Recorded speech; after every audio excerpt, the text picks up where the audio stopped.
Do you think combat in your games is super fun but kinda slow? Well, let's talk about that. We all think of combat being fast-paced, but combat in any system might be the slowest real-time thing to represent something that's supposed to happen in like 20 seconds. I'm making a risky and dramatic combat fantasy role-playing game called Sanctum, and I recently ran a playtest of it. And alongside the other great feedback, both positive and constructive, I was super impressed with just how fast the combat was. And why? Well, one of the reasons being that opportunity attacks aren't a thing in Sanctum. So that means that no one's restricted on where they have to go and whether or not there needs to be another roll and a load of damage and calculations before you finally get to move away. Also, what you can actually do on your turn is dictated by how you spend your action points. So when a player had used up all their action points, I didn't have to sit and wait, are you done? Because I could see they were done, so I could just move on. But the cherry on top is how Sanctum does its combat order. I like to think that the combat order in Sanctum is basically the best blend of how other systems do it.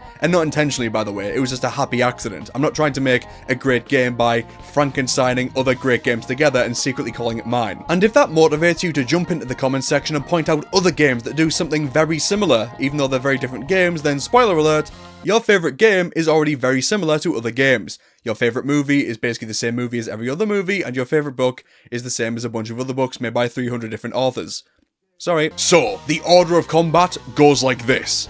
Combat starts and the players go first. The players then consider which of them is going to go first, then whoever they pick gets a post-it note or a card saying first. Then it's the enemy's turn, and whoever goes gets a card saying second. Then the players go again, and whoever they choose to go next gets a card saying third. And this continues back and forth until all those in the fight get a card. And a new turn begins. And on the new turn, whoever has the first card goes first, and you go in that order again. This means that features and spells that last one round aren't messed up by having the order changing around every turn. The order is decided by you, and then it stays that way. Simple and fast. The only thing that changes this is the Tactician feature, which allows you to swap your card with another player that comes before or after you each turn.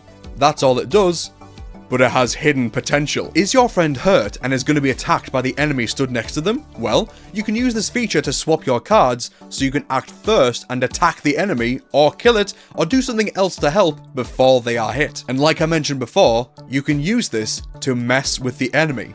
If a feature or spell lasts until your next turn, you can swap your cards so the enemy is affected by this said ability for longer, even if it's only like 2 turns. What this let the players do in the playtest was have the melee guy go first, so they could sprint into combat and start slamming people around, being able to push the enemies away so they can't reach the other players with their movement, and maybe knock out an enemy before they even get to act. And also, a hidden feature, once this fight happened, in the next fight, they just decided to go with the same order, so they could get straight into the first turn of combat with all the cards that they already had. But, since they were hurt after that fight, in the future fights, they could have the hurt players go first so they could get into cover before things got wild. At this point, I've gone through a bunch of iterations, ranging from fixed initiative scores, so the order is always the same in every single fight, to the order changing every turn. But I really like this approach. It achieves what I really want from combat. Also, may I just say, as someone who plays in person who doesn't use a VTT,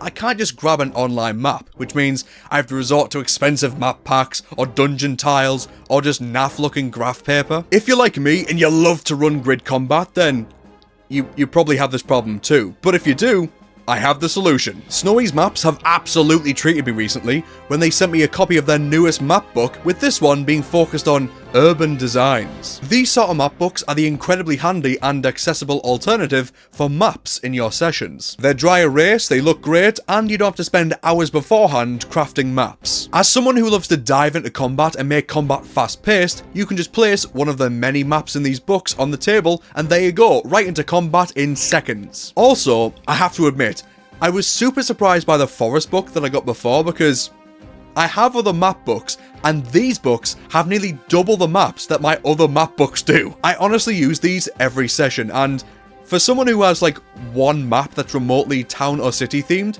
this was a big help, and considering you can get 2 of these books and put them together and make a very varied map. If this all sounds good to you, then click the link in the description to go to the Kickstarter page to get yourself a copy of these awesome map books from Snowy's Maps. Thank you for watching, I'm Ellis, and if you like this video, click the one on screen to hear more about Sanctum.